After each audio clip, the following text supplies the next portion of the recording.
आखिरकार अबू तालिब ने फैसला कर ही लिया कि वो रसूल पाक सल्लल्लाहु अलैहि वसल्लम यानी मोहम्मद को बुलाएंगे और उन्हें इस्लाम की तबलीग से रोकेंगे, जिसकी वजह से सारे खानदान में फूट पड़ गई है, दुश्मनी हो गई है और कबीले कुरैश की एकता और भाईचारा खत्म हो गया है।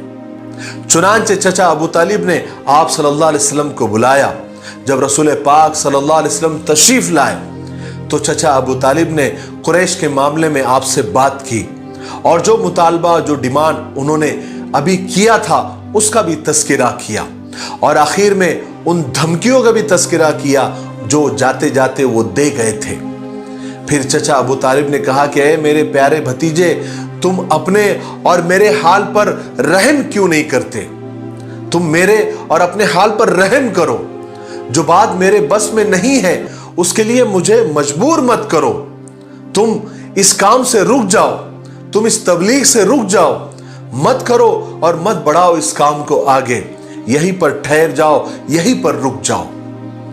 अपने प्यारे और शफीक चचा की जबान से जब हुजूर पाक सल्लल्लाहु अलैहि वसल्लम ने ऐसी बातें सुनी तो आप तो हैरान हो गए, क्योंकि सारा कबीला और सारी बिरादरी आपकी मुखालिफत कर रही थी, आपके अगेंस्ट थी।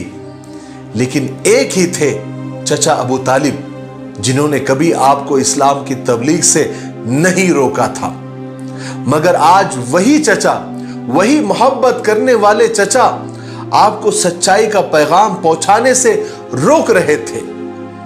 चचा की इस अचानक बात पर आप सल्लल्लाहु अलैहि वसल्लम को हैरत भी हुई और सदमा भी हो रहा था, क्योंकि एक चचा ही थे जो आपको जान से ज्यादा अजीज समझते थे और हर मौके पर आपकी मदद के लिए और हिमायत के लिए खड़े होते थे।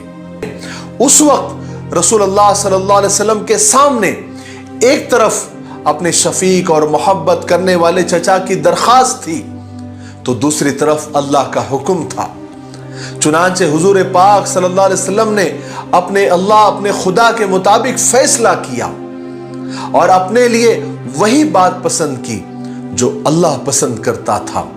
आपने जबरदस्त कुव्वत और भरोसे के साथ अपने चचा से कहा कि ऐ मेरे प्यारे चचा, मेरे दाएं हाथ में सूरज और बाएं हाथ में चांद भी कोई लाकर रख दे और मुझसे ये रास्ता छोड़ने के लिए कहे तो मैं नहीं छोड़ूंगा।